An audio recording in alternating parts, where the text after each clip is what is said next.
welcome to LOA Today. I'm Walt Thiessen here with Linda Armstrong and Rita Giganti. Today is Friday, April the 24th, 2020. It's 4 p.m. New York time. And wherever you are in the world, thanks for joining us for another episode of LOA Today, your daily dose of happy. And we have a bit of a treat in store for you today. Rita has a book that she's going to be sharing with us that I had never heard of. Linda, I don't think you'd ever heard of. And this book's been around for like 70 years, 80 years, something like that. I mean, it's been around for a long time. It's almost as old as Think and Grow Rich, but I'd never heard of it. And it's interesting. Yes. It's called Working with the Law, 11 Truth Principles for Successful Living by Raymond Holliwell. How did you run across this one? Okay, so I have my own, connection that I have with spirit, and I used to work with a mentor of mine who doesn't really work anymore. She's retired, and I was asking her opinion about everything that's going on, and that I'm trying to help others be more positive in their daily life so that they can move through this, where we are right now with more peace. And I asked her opinion on it, and so I get this message from spirit from her, and I'll read it to you because it's interesting. Okay. Let's see here. Okay. From spirit. It's not important that you know the whys and the wherefores of this current situation. As a human with a spiritual plan, you need to use it as an opportunity for growth, not fear. So go to the book, Working with the Law by Raymond Holliwell. Familiarize yourself with it again and make it a working textbook so that the positive energies can be free to work. It is essential for your well-being and the well-being of those around you. And so I felt very compelled to share it because I think all of us can use anything to help us through this scary time, or, what appears to be a very fearful time. If you listen to the news or the radio or any of the shows that have, the virus connected to it, there's so much fear, so much anxiety around it. And, listen, we're all human. I've been there myself. My sister will get on the phone with me. She'll start spewing shit, right? And then all of a sudden I'm like, wait a minute, I was in my center. What happened? Right.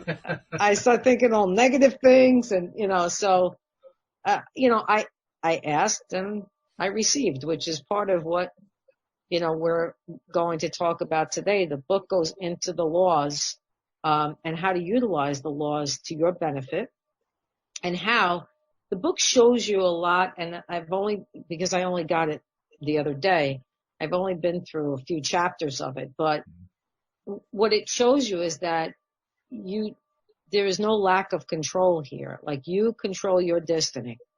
You are co-creating with God in every moment. And you have to do the work to co-create. It's not it's not a passive thing. Even praying is not a passive thing. So when we pray, we ask, right? Mm-hmm. But if we're not aligned with that, we cannot receive it, even though we asked. We have to be aligned with it, right? Sure. So that's what this, the premise of the book talks about the laws, and there's 11 of them. And there are many, many people and authors who have said there are many different laws, 15, 16 laws, 12 laws, whatever. Right. This man came up with 11, and he felt it was the way someone should live their life authentically. I think it was worth, old or new, makes no difference, because part of what he's talking about, we've heard in the law of attraction, the law of one, the whole premise of that. We've seen that in many books, many times over. But sometimes when you hear something different, sometimes the same material, but a little bit differently, like Linda was saying, people can get it. They didn't get it the first 20 times, but we're going to talk about it today, and maybe they'll get it today. Yeah, in fact, I think I'll interject and I'll read out, I wrote them down, the 11 laws that he has in his book. And yes, there are people who say there's 7, there's 11, there's this, there's that. There's lots of them. But I really let me read them first. Okay. And these are the chapters in order. So there's the law of thinking, the law of supply, the law of attraction, the law of receiving, the law of increase, the law of compensation, the law of resistance, law of givenness, law of sacrifice, law of obedience, law of success. So there's a lot of laws here that I haven't come across with these other people, with the list that you get from other people. Right. And my first takeaway, and I was texting with Rita as I was like reading it on my Kindle, was in the very beginning, he talks about let's just take the word law, anywhere it says law, and change that to the word God. Right. Well, and love. for me, like these little light bulbs went off. I'm like, oh, wait a minute. Something felt so much different, like energy shifted just around thinking about, as you're reading this, putting the word God in instead of the word law. And, truly, premise of the whole entire thing is what we already kind of know, but maybe you can hear it in a different way, that we are all one. We are all that God quality because we are all creators. Right. And here it's a matter of, well, what do you choose to focus on? Like in the first chapter, and I'll get back to Rita. Yeah. And I don't know, No. Walt, if you had a chance to read it yet. But in this law of thinking part, it just goes to validate once again how, there's law of polarity, right? So you have good and bad, right and wrong, white and black, dark and light. But the point a big point that I took from this law of thinking thing is that which energy do you want to feed, right? So do you want to go into fear or do you want to go into love? Right. We, as the creator, have the ability to just flip. Like I call it flipping a switch. You can flip the switch to another energy just by choosing to do it. Right. And if you don't think you can, there's things you can do, like to increase your vibration so you can get there. But let me just I wrote a note on this one thing. He said, you cannot feed opposite energies. You can only feed one at a time. Which energy do you want to feed? Don't get stuck in feeding both at different times, because that's just limbo. And I don't know if these were his words or what. This is what I got out of it. The one that you feed the most will eventually be the one that comes into your reality, because everything's created from thought. And he really does a good job of making that point, that everything is created from thought. So when some people don't get thoughts become things, maybe the way this book puts it just gives you like another angle on it, even if you've heard it before. And then all of a sudden you're like, oh, I feel I have a more full understanding of this whole thing. Right. I think a lot of us aren't necessarily sure on how our thoughts can actually be reality, because we have millions of thoughts a day, right? So we think, well, how can I concentrate every single thought on something good when I have all these thoughts? Well, it becomes somewhat of a training that you have to, help yourself with. This isn't something that happens overnight. And, you need to train the mind just like anything else, right? Just like you trained it this way, we need to shift it and train it a different way.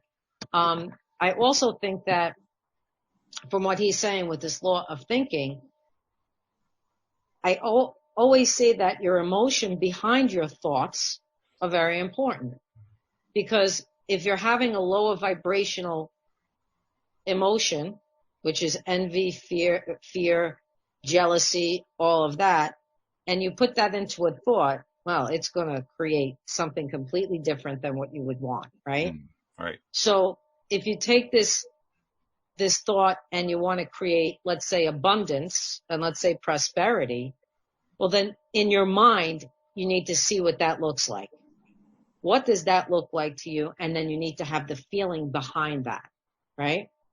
The feeling of joy, because you need to, like we're streaming live here, right? We're doing it live. You need to stream live in your mind how you perceive what prosperity looks like, abundance looks like, health looks like. Do a little video in your mind. But with that, feel the emotion that comes with that. Like that brings peace to you. That brings happiness. That brings joy. That brings so many things. And that will feed the thought even more. Does that make sense? It does make sense. It also makes me want to raise a question, and it's a question that I always like to kind of virtually ask any author that I read for the first time about this particular piece, the piece of imagining and focusing in your mind on this new thing that you want. Because very often we have a lot of patterns built up, a lot of experience with the stuff that we don't want. That's how we end up with all the stuff that we don't want. Very often we don't have a whole lot of experience with the stuff we do want. So for instance, maybe somebody's trying to attract a bunch of money, maybe they're trying to become a millionaire. They've never been a millionaire. They don't know what it feels like to be a millionaire. So the question I always like to ask the guru or whatever you want to call them is, so, how do you visualize being a millionaire if you've never been a millionaire before? And I'm curious to know what his answer might have been if he addressed that. I don't know if he addressed that. Oh, Linda's raising her hand. Go for it. Go, Linda. You find the essence of what it will bring to you. Right. So what does being a millionaire mean to you? What does it give to you in your life? If it's like peace or security or opportunity to do more exciting things, like what is the energy around that? So you find that energy within your body, right? So say it's a feeling of freedom, like stress free. Even if you don't know what that feels like, you can imagine what you think that feels like, and It's that and I like feeling. To find it in your body, and so you can connect to it and you can call it up. So then when you're doing these, thinking about it, call up the energy of what you feel this will give to you. Right. And I just wanted to add, because this is something Walt's been working on a lot, is a lot of the stuff as I'm reading just reminds me so much of Neville and so much of other people, but even more so with Neville, because he's always with the visualization, right? Yeah, and absolutely. the feeling essence of it. So Neville Goddard said that, Yeah, I love the essence. I love the way you put it like that. The higher vibratory emotions that you can connect to it, or essence that you can connect to it, the faster it will come into your world, we'll say. Now, there are many people who are rich money-wise, but poor in other ways, right? And vice versa. Sure. Okay. So that's why we can never judge another person, because we don't know their life unless we walked in their shoes. So when someone says to me, well, I need more money in my life, money is just what? It's just paper, energy. Right? It's energy, right? So money is not, my mother used to always, say to me, money is the root of all evil. And I used to say to her, no, money is not the root of all evil. It's the intention behind it, or the love of it so much that you can't see past anything else. I said, if you use it the way it should be used, it's a give and take like anything else. It'll come in like a flow and go out, come in, go out kind of thing, right? You'll always have enough because there's an endless supply of everything on the earth, an endless supply. And that's what people don't realize. They think, and this is based on several things. This is based on what they see, when they watch the news. This is based on how they grew up in a household that might have seen money. In my house, my mother said that money was root of all evil. My father earned money in the way that was not the greatest, energetically, but he was never afraid that he wouldn't have money, so he always had it. And for him, money wasn't so much a physical thing to buy things with. It was more about power. So you see, he connected power to money. Right. And again, it's how you view it and see it. You will be able to bring anything to you, but you better be careful what you're wishing for. Make sure you have clear intention about it so that when you bring it to you, it's good. Sure. So I'm curious. What my question was mainly aimed at, how does Mr. Holliwell express this? Does he actually address this issue, or is this not an issue that he goes into at all? I haven't gotten that far yet with it. So unless you did, Linda, I haven't. Right now, they're just describing the laws. You mean specifically about money, or about this thing of holding the energy? About visualizing something you haven't visualized before.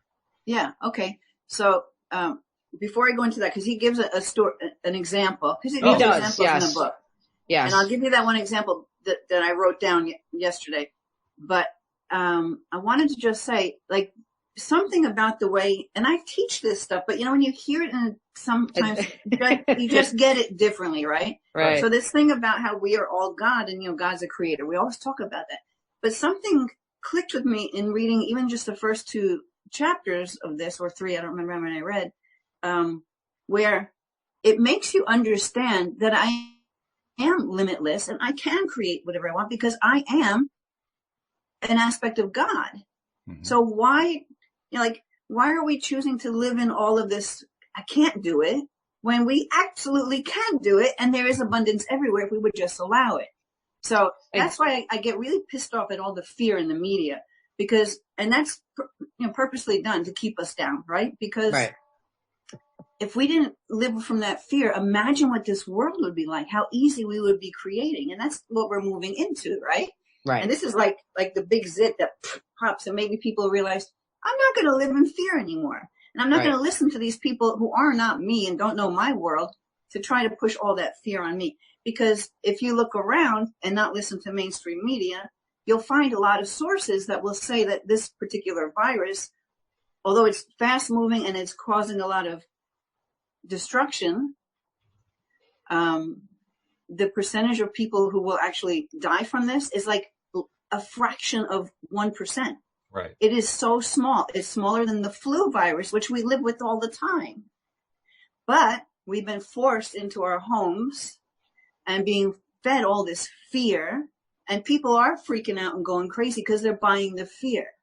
So our job is, and what Rita and I are really focusing on is, you too, Walt, how do we get them away from the fear and back into their own truth so they listen here first and not out there? Right. So, and we're not, by no means are we telling people, hey, you run to the store and don't wear a mask or gloves because you don't need to fear anything. Yeah. No, we need to, let's think we have to make sure that we protect ourselves too, because I don't think we know everything, and I don't think we're going to know everything. We're going to know just exactly what they want us to know. Right. Yeah. But instinct will tell you I'm safe. I can go out with my mask and my gloves and I'll be safe. Or, today doesn't feel like a good day. There are days where I'm in the car and I turn around and my instinct says to me, my God self says to me, no good to be on the road today. Something's not right. Doesn't feel good. Go back home and stay in the house today. I can't tell you how many times that's happened to me. And that's really what we're talking about, listening to your higher self, right? So he gives great examples in the book. You're right. He does give great examples in the book. And one of them was about the woman who, she had all this money, right? But she was unhappy because she didn't have a life for herself. Her husband had his life. The kids had their lives. She didn't have a life for herself, right? Yeah. So she was miserable with all that she had. Mm-hmm. So she had to figure out her purpose. Okay. But is that the one who would say that, would put down money or say, I'm going to be all alone? Whatever she was saying actually came true. And she lost. That was another one. Okay. Yeah, there were two examples that were similar like that. Yeah. That was another one, because you get what you say, right? That's right. Another wealthy woman was saying how she would have nothing, thinking she would have nothing. Eventually she had nothing. She had nothing. She lived in a box, Yeah. Do you have that story handy? I mean, we love stories here, so I'm just curious if you have a story handy to read to us, because it'd be fun to hear. Well, Rita finds that, because I think it's maybe in that the first one, because it's a thought one, I think, the first chapter. But there's one where he talks about some fraternity people pledging for a fraternity. And what they would do as part of the hazing is they're going to brand you with the letters of the fraternity, and they blindfold you, right? And they do this whole process, or this whole event, it's like a hazing. Yeah. And so they don't actually braise you. They do something with a candle with a little bit of heat. Like it never touches you. I forget the details of it. This is why I'm really bad at giving details. But the gist of the whole story is they go back to the room afterwards, and the guy who was the one being branded, which the other guy could see, they didn't actually really brand him. He had the letters appear on his body. He had welts of these letters for 2 or 3 days because he believed that they were actually branding him. Yeah. Yeah. Didn't happen. But he believed they branded him. Yeah, I'm looking for the thing that we're talking about, but The power of the human mind is really just quite incredible. It truly is. And absolutely. But there was one piece that I read that when he said, you know how people say seeing is believing, they have to see it first, they need to use their five senses. Mm-hmm. And he says, no, it's the opposite. You have to believe, and then you will see. Yeah. You know, so whatever it is that you're trying to connect to manifest, you got to believe you're going to receive it before you can see it. You know, I thought to me, I've never heard it that way before. Oh, okay. Never heard it in that sense before. So just the way he put it got me thinking right away.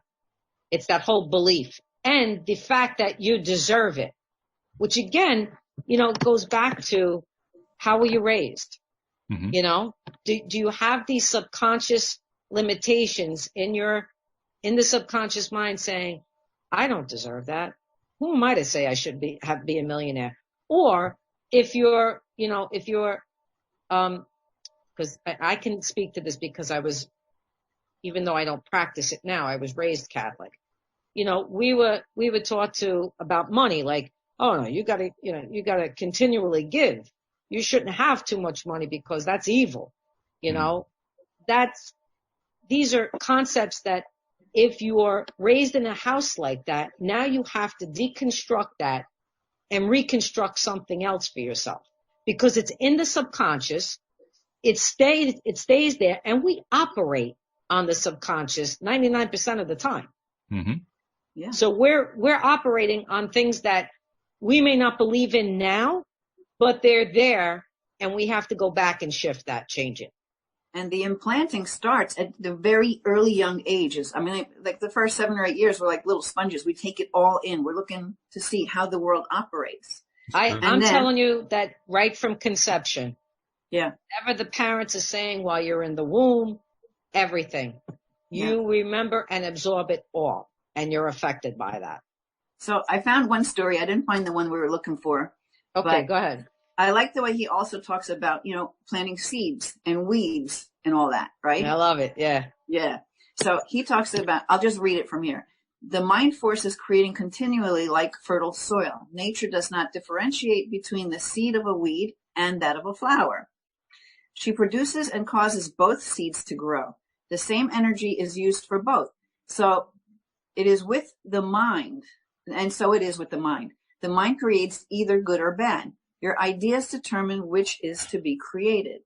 A farmer who lived in Nebraska and had come from a small farm in Pennsylvania years before never could adjust himself to using the binder.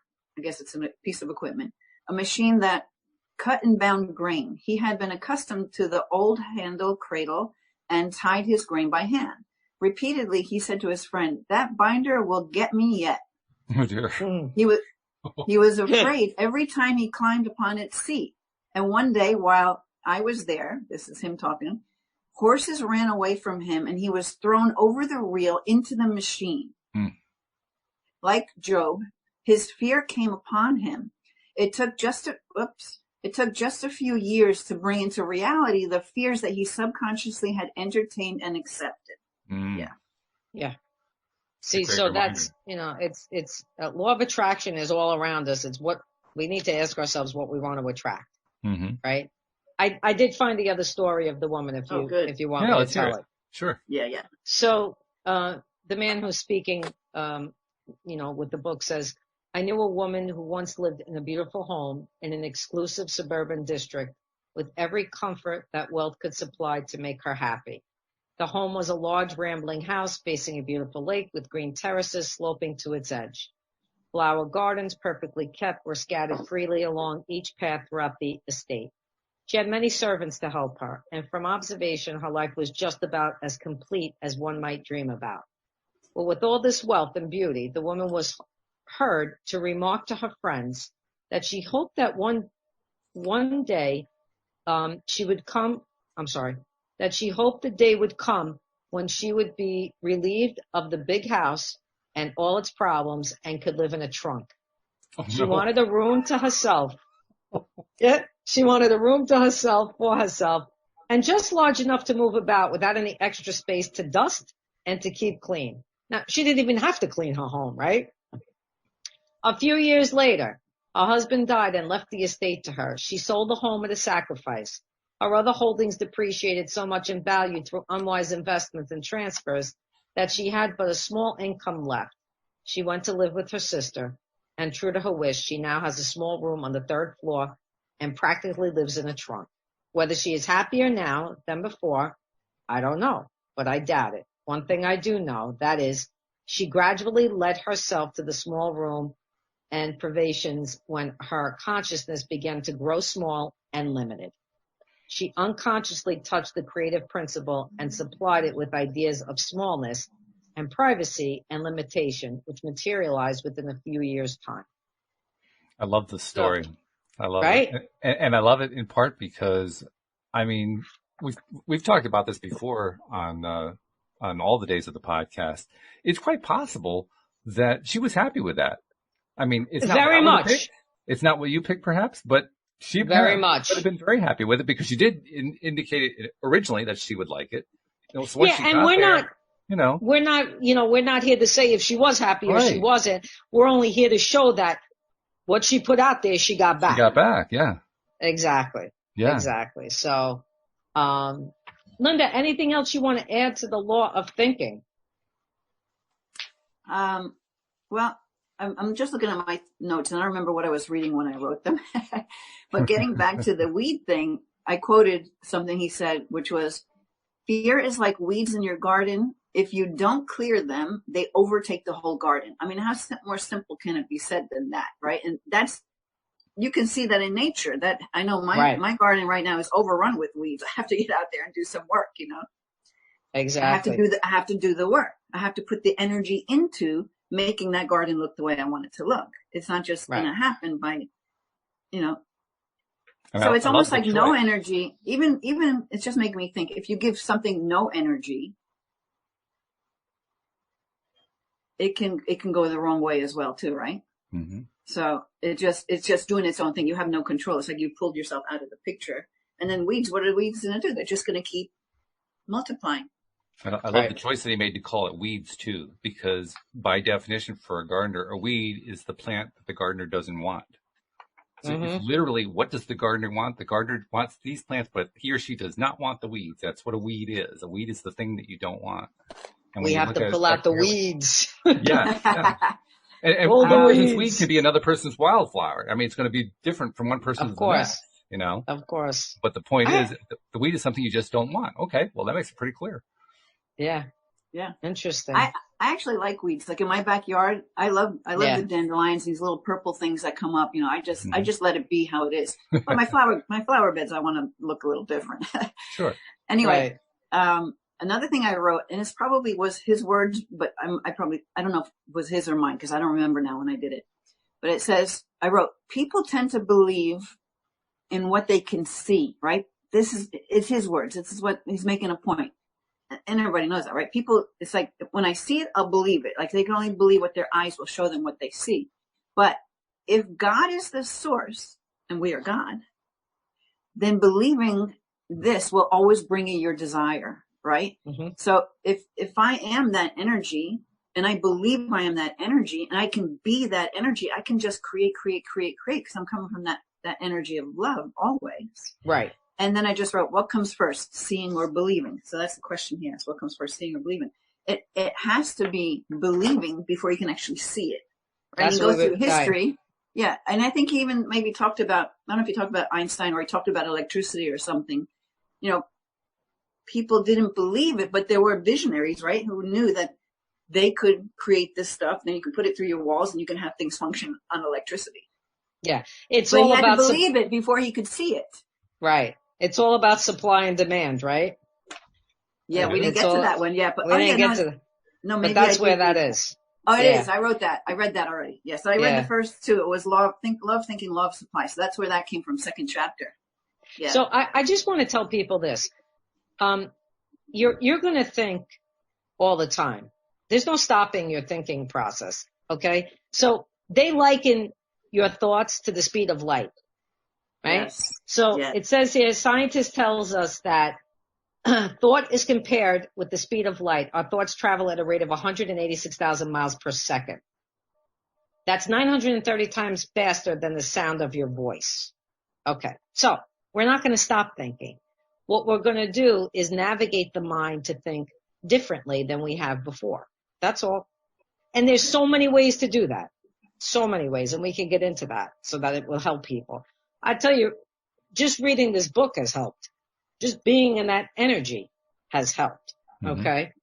Okay. So I wanted to throw in a little side comment too. When you were talking about electricity as a metaphor for what you were describing, it reminded me that when electricity was first laid into people's homes back around the turn of the 20th century, one of the things that a lot of people believed in, it was kind of like a modern or an older version of what we would in modern day call a meme or a popular idea that goes viral that doesn't necessarily, like a fake news kind of thing that doesn't really have any weight to it. But it was a very popular thing at the time, was the idea that electricity gave off vapors.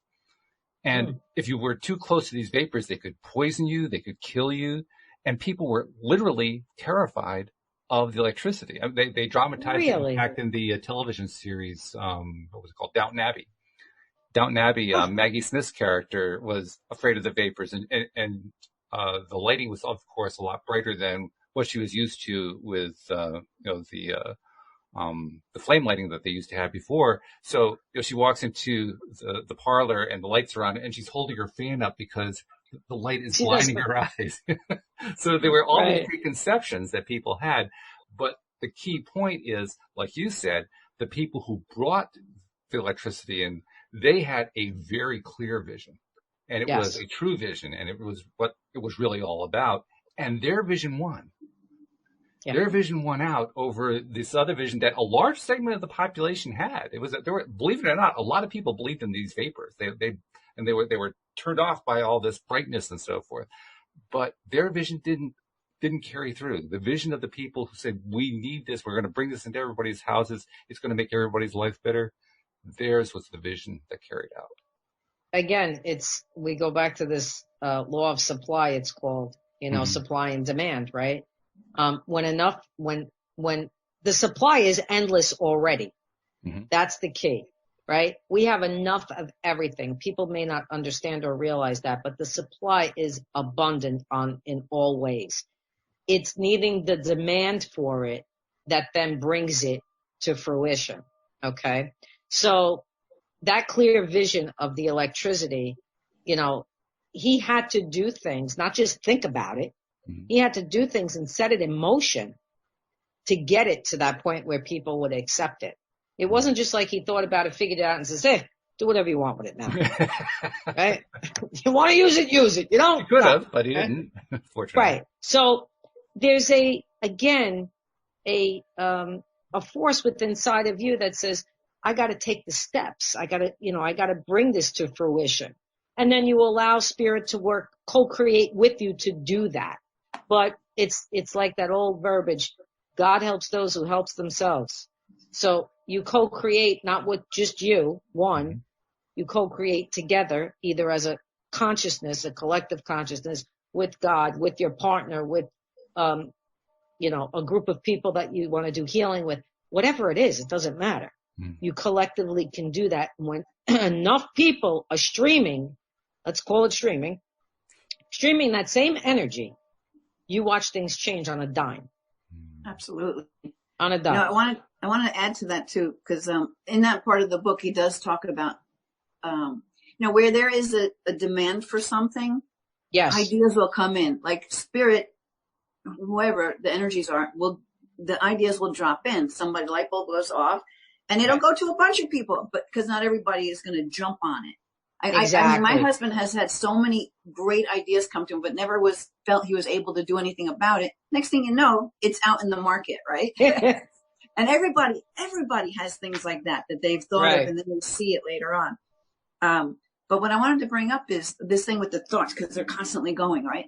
But meditation, like some people think you have, like You have to have no thought. And maybe that can be done, but I don't even look for that, because for me, when I can quiet those thoughts, it's almost like you can say, no, no, no, no, no. Ooh, there's a good one.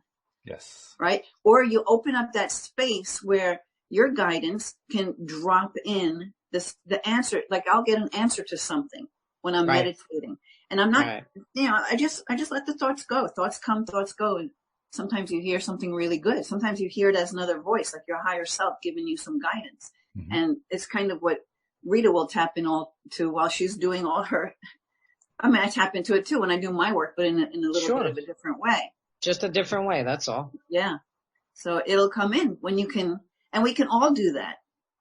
Everybody has this ability. We're born with these psychic abilities, or this ability to tune in, because we're all connected anyway, right? And what we're moving into is we're going to be bringing more and more people are becoming psychic, because we're all starting to tune into more of being able to have that telepathic conversation. Yeah. I posted a video someone shared with me. I put it on my Facebook wall, and it's just these two little girls telepathically talking to each other. And it's really the story of the awakening. It's a short little clip. Yes, pretty cool. Walt, did you see that? I did not see it, no. But go to my page. I'd love to see it. Yeah, that would be great. I love also how what you're describing there is really about selection. Selecting what do you want, what do you prefer, what do you want to give your attention to. Exactly. And that's really, in my view, that is the optimum where meditation is concerned. Meditation is really about just getting control of your thoughts again. Yeah. Instead of having them out of control and like, oh my God, I don't know what's going on. I can't control any of them. Meditation is how you get the control back. And if people have a hard time meditating, because I know many, many people have a hard time, just as an example, I was doing Qigong this morning. Mm-hmm. So like 20 minutes, and it's just like exercises that you can do to, with your breathing and all that, to center yourself. It's like a meditation in motion, right? So the gentleman that I'm doing it to will say, focus on your tantien, which is where your belly is, right? And just breathe through it. And then I'm just kind of like looking out, not paying attention to anything. And then all of a sudden, it's kind of like when you're daydreaming, right? You just kind of go off. That's part of being in the space. Like people don't realize you're there. You're concentrating on that thing. You're breathing.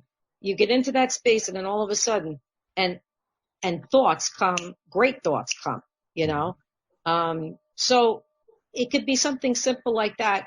Don't feel like you have to sit for an hour, and don't think for a second that you're going to have no thought, because you can keep pushing the thoughts away. They come, and then the mind will quiet. It will definitely quiet. But if you can't start there, or if you get annoyed because you can't get there fast enough, try it a little bit differently first to see if, this works for me. This will work for me.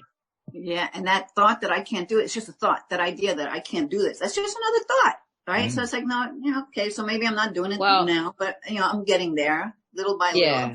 And that's the worst thing you could do is judge it, right? When people are trying to do it and they're like, oh shit, I screwed that up again. That's the worst thing you could do, because that completely throws you out of, being aligned. So it's just like when the thought comes in, just go, see ya, And maybe one way of looking at that, because it just popped in my head, is like, you wouldn't like yell at a 2-year-old because they did something wrong. You would help them and guide them through it. So talk to yourself, your inner child. Like, okay, that's right. This is a little hard. It's not what we expected, but I know we can do it because other people. Listen, if anybody else can do something, you can too. Right. It's just the way the universe works. If the ability or the thought or the thing comes into awareness anywhere, we're getting into the 2-minute mile, the thing, we talk about this every now and then, the 100th monkey thing. And that's why group meditations work, because we put that energy out. Like when you have a lot of people coming together, you can change things. I think Rita was talking about that, or referring to that a little bit earlier in some part of our talk, about how that energy can go out and change for everybody else, not even just for yourself. We wouldn't be at this point in our evolution if we didn't make those kind of changes. So somewhere along the line, someone came up with holistic medications or, and so mainstream medicine then said, oh, we need to take a look at this. It took a long time for people to understand what homeopathy was or, herbs or, and be able to trust that. And these are things that come from the earth. And these are also things that have been around far longer than medication. But because we're not used to it and because we've been told, no, this is what we need to do. But once we all get on board, things, like I said, things change. It becomes a beautiful tapestry. Becomes a beautiful tapestry. That's how I see it anyway. I've got and that change is happening now. I got exactly a live stream for you guys from Nasha. Go ahead. Some dreams, some desires are so big that you tend to get stuck trying to figure out how. I believe that's where I personally get stuck. So please, could you elaborate on the how? Okay, so how is really individualized because I think everybody does that differently. So I can give you an example of myself. I knew I could manifest at the age 11. All right. So how many people, and maybe there are people out there, but for me at age 11, I was taken up with Farrah Fawcett, right? She was basically how I knew I was never going to be with a man. Okay. So I had her poster in my room. I was like, I am meeting this woman. I don't know how, but I'm going to do it. Within a year, I shit you not, this woman ends up at a restaurant in the village that only me, my family, and my father would go to, right? And she ends up there with her agent, and I end up meeting her. I still have her, her autograph, right? Okay. So at 11, you know what it was? I had this enthusiasm about it. I had this, I'm doing this about it, right? And I constantly put the energy into, I'm going to meet her. I'm going to meet her. I'm going to meet her. And I did it. Okay. So now how can you do that being now our age? Because back then at 11, I didn't have all the, maybe all the, negative patterns that maybe came after a while. Right. So now it's like you do baby steps if you have to. You start out with a positive thought, take an action. Every day you put those positive thoughts in, maybe take another action towards it. Like ask her what is so incomprehensible, because there's nothing that, if she's saying to me, I'll never be able to make $1 million, I would tell her right now she's wrong. Yeah. So I want to chime in with, before Rita was telling that story, I wrote down, my answer for Nasha would have been like to hold the essence of it. And so as you're holding the essence of that, just have faith in God, because you are God, you are a creator, God's the creator, that it'll fall into place. So here's Rita giving an example of how she had this energy and this enthusiasm about meeting Farrah Fawcett. She didn't know how it was going to happen. She never planned, I'm going to go to this restaurant this day because nothing. Right. It just came in. So that's what I love about access consciousness. If you just keep asking questions, putting out that energy, holding the focus of what you want, you will get it. But you must let go of the idea that you can't. Fuck that idea once and for all. Nasha, you claim your power. I'm talking to Nasha right now. You claim your power and you live it. Stop listening to all those voices who knows where in your life have told you it's impossible. They're wrong. Right. Feel what you know in your heart. Go with what you know in your heart. You don't have to know how it happens. It'll happen as long as you believe that you can and that you will, because you are a fucking creator. And I'm sorry, I'm cursing with that because I want her to get that. Because I know Nasha, I see her go back and forth with things on her posts and Facebook and all that. And it's funny because we talked about heavy energy before, and Nasha said she felt that from me. She gave me a private message. Here I am giving you that power energy because I want you to cut it out, Nasha. You can create your life exactly how you want it. That's it. I give you permission. Rita and Walt give you permission to do it. Sometimes people just need permission. They need to know that they're worthy of it, and that just by being alive, they're worthy of it. Screw all those things people have tried to feed you in your life, and all that programming that's back there. You can go through lots and lots of sessions with people like me and Rita and clear it, or just make a decision. I'm done with it, and really believe it. And if that makes you feel like, wow, I could be done with it, and that makes you feel lighter, keep holding that energy. Yeah. I really like how you emphasized that you don't necessarily know how. In fact, most times we don't know how it's going to work out, how it's going to happen. No, I got my own stuff going on. I don't know how things are going to happen. I'm just trusting. And also, you know, you don't put a time limit on it. Like it has to happen, you know, within this. You don't know, but you just continually on a daily basis put that good energy into it. Hold on to that essence that you're talking about. Maybe take a step towards being able to listen. The man who, we'll talk about Ford. You know, he came with the car, right? And we were, you know, driving a horse and buggy, and people were okay with a horse and buggy, and enough people had to have the consciousness to say, oh, we do need a car. We need to get around a little bit faster. We need this, we need that, right? So the demand for it had to get to because we already had the supply. And then he decided, well, I'm going to crank out this many cars a day, you know? How did he do it? It's like an architect. Same thing. How do you build the house? You start from the bottom, and piece by piece, you move up. Same thing. You have a little plan set, and you hold steady to that. And you because a lot of us, you know what it is? And this is so true of many of us. We want instantaneous gratification, but our mindset is not there yet. We can instantly manifest if we had that mindset. We have to get there, and we have to do the work to get there. You know what that made me think of too? Like, especially for Nasha, for anyone, for all of us, stop feeding the weeds. Stop feeding the weeds. Stop telling the old story. It's an old story. It's an old story, because right now, in this very moment, you have the power to choose a new story. So you don't like that one. That's an old story. Let's start feeding energy to the new story. And the way I like to do it too is, how do you feed things? You feed it with light, because light is that energy of the universe, right? So, I mean, I did a meditation. It's on my YouTube. You can go and listen to it, where I implant a seed of light in your heart. And all you have to do every day is just call in the light. Just call it in. Just keep feeding that light, sending that light out to others. If you do that every day, like I do that as often as I think about it, like even right now, I'm just doing it. I'm bringing in the light and I'm sending it out to all of those. I'm doing it too, as you're saying. Yeah. So you feed the seed, you know, so I call it planting this. It came to me in a lot of healing sessions I do, where that'll come in, plant the seed. I'm like, okay, plant the seed. Seed of light.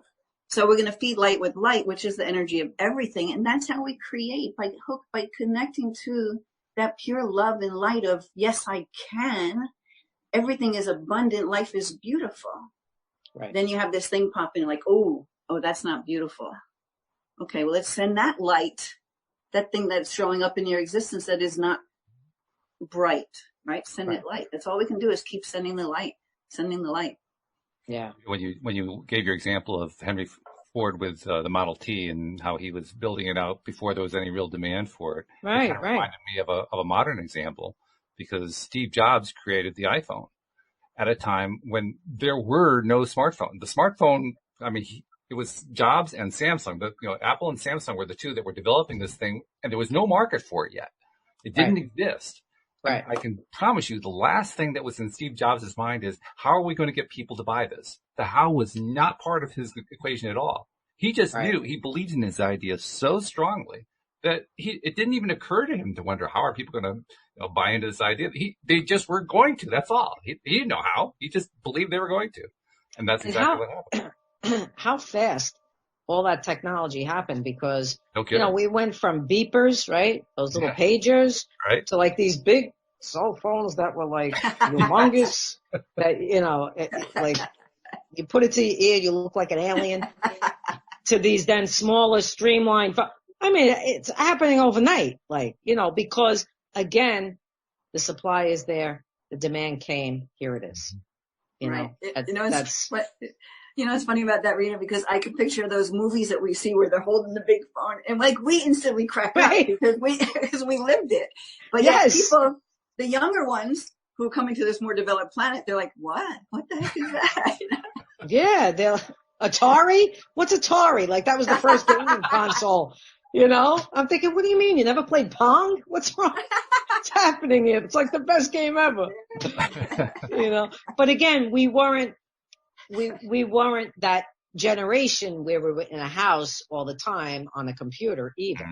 We had we were out and we played in nature and, which was, to me, is very important. Even today, I really feel like we need to get back to that. Whether you're an adult or you're a child, you need to get back to that.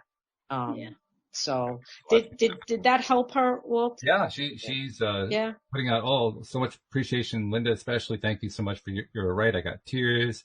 I've manifested a lot and I have no clue how. I kept on telling people and I was doesn't matter. And yes, I know I can. Thank you. And she also thanked Jeffrey because Jeffrey was also giving her some advice in the live stream. So yeah, she's been getting fabulous. Yeah, so I just want to say to Nasha, if I felt, because sometimes she's felt like overpowered by my energy, I want you to feel that right now because I want you to totally get it that you have the power. Right? If I just took my power and I gave it to you. That's it. Wow. And sometimes right here on the show. Yep. Yeah.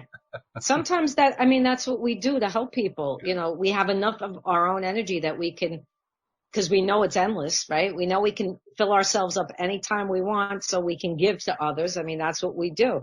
So that's why when mothers especially come to me and say, I'm exhausted all the time, I give my energy out to my kids and then there's school and then there's meetings and I have a job. I said, well, when are you refilling your own energy?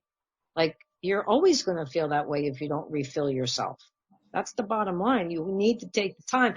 And everybody in today's day, I don't have the time. But if you don't have the time, it's never going to change. So you have to make the time. Now, after making, go ahead. No, I was going to say, after making the time, you notice that you have more time. I don't know how that works. Oh yeah.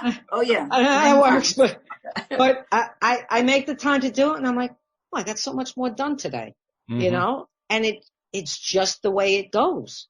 Which goes to prove how time is just a concept. Sure. And that just we can have control over time. That's right. Yeah. No, that's right. Go ahead, Walt. I'm sorry, honey. No, that's all right. That's good. It's all good. When you were saying what you were saying, it kind of clicked in my head. Whenever I find myself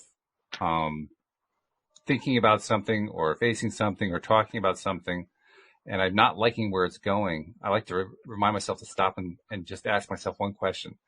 What is it that I want instead? Yes. Because I love that. It's like, you would think that we do that naturally, but we really don't. We usually get stuck on, I don't want this thing that I've got. Right. We don't actually. We're stuck on the negative. What's the other thing that I want? Right. You get stuck in the negative piece. And also, I want to bring up that what you're thinking also, for instance, an adjective that you're using or something that maybe, like when someone says, I want something, well, you can be in want for the next 10 years. You always want. I always want something. So I tell people all the time, use the words, I am. I am this. You have to use what's in present tense, like it's already happening. Yeah. You can't use wishy-washy, words. I believe, I am. These are concrete. You're telling yourself, your higher self, the universe, I am, right? Just like God says, I am that I am. It's the most, important, how do I want to put it? Solid thing that you could say that brings things into manifestation. And, I know we have still the law of attraction. I don't know if we're going to have time to go through it. Why don't we next week do law of attraction and law of receiving? I think that would be great. a few weeks to do, which is part of the course here. We've done a lot of books, and I can't think of anyone that we were able to do in one episode. The shortest one was 3 episodes, and that was only half a book anyway.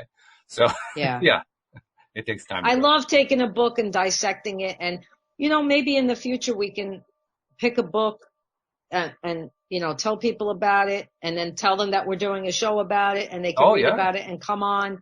That might be a great way to We've done to a get lot people of books involved. like that. I mean, literally, if I had to count them up, we've probably done a couple dozen books that way, and it's fun. It's a lot of fun. Yeah.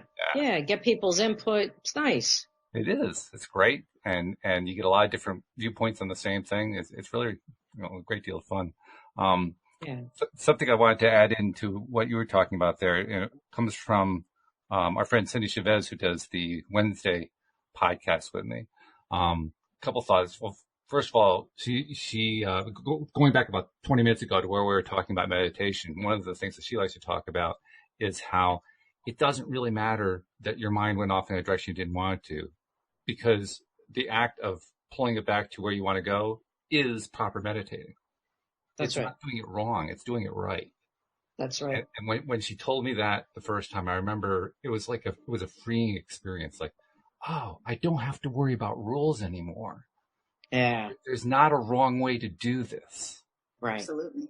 That's that right. to me is a very freeing thing. Just realizing I don't have to do it the way somebody else said to do it. Mm-hmm. That's like my motto. There's no right way. Find your own way and keep it simple. That's what I get from my guides. No right way. That's right. Find your own way. Keep it simple.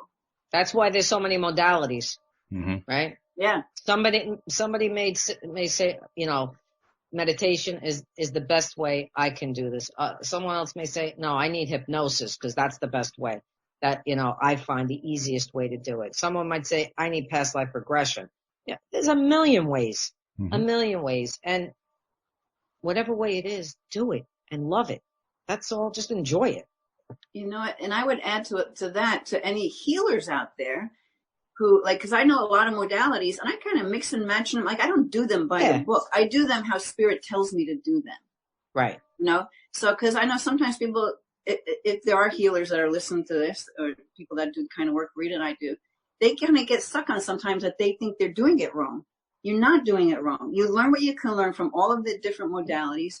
And then you just open yourself and follow the guidance that comes. I don't know why I'm saying that. Maybe there's a reason why I need to say that. Somebody must have needed to hear it.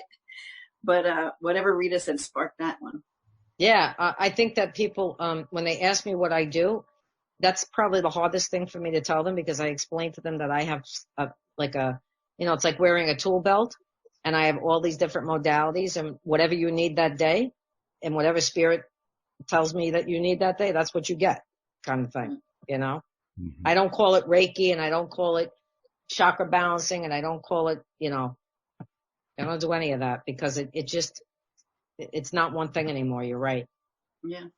Actually, there's no real combination of words that's the wrong combination. And I got a great example of that yesterday. I did 2 shows yesterday, the normal show with Daniel Mangena, but a few hours earlier, I also did a show with a woman from Dublin, Ireland, named Abby Wynn. I had seen an article that she had written that was very much in alignment with my own thoughts and feelings about the placebo effect where coronavirus is concerned. So I wanted to have her on and have a conversation. We did. It was great.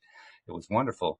And in the course of having that conversation with her, she was expressing things in ways that I had never heard before that, they resonated. They certainly made sense to me. And I was thinking, how cool is this? I already have the experience of talking to you guys and to Louie and Yona on Monday and Daniel and Alex on Tuesday and Cindy on Wednesday. I have all these great people I talk to, and here's another one. And once again, I'm getting a different perspective. All of these different perspectives, I think what they do is they make me feel reassured. They make me feel like I am on the right track. I do get this stuff. I am good at this stuff. And it becomes a self-fulfilling prophecy. And it's an illustration of abundance. It is. Yep. In a huge way. Absolutely. So, I would love to read her article if you would send it. That would be great. Yeah, sure. I'll forward that to you. Yeah, it was a great interview, by the way. And I also found out partway through, she's actually a Hay House author. I didn't realize that. So, cool. Author on here, which was pretty cool. Yeah. Really interesting person. Awesome. She's had quite a life. I made reference to her because of her title. I said that she had an unusual way of describing herself. She describes herself as a shamanic psychotherapist. Now, I don't know about you. I hadn't heard that combination before. No, I haven't heard it either. I know someone who does the shamanism, and she does many other modalities with it, but never that.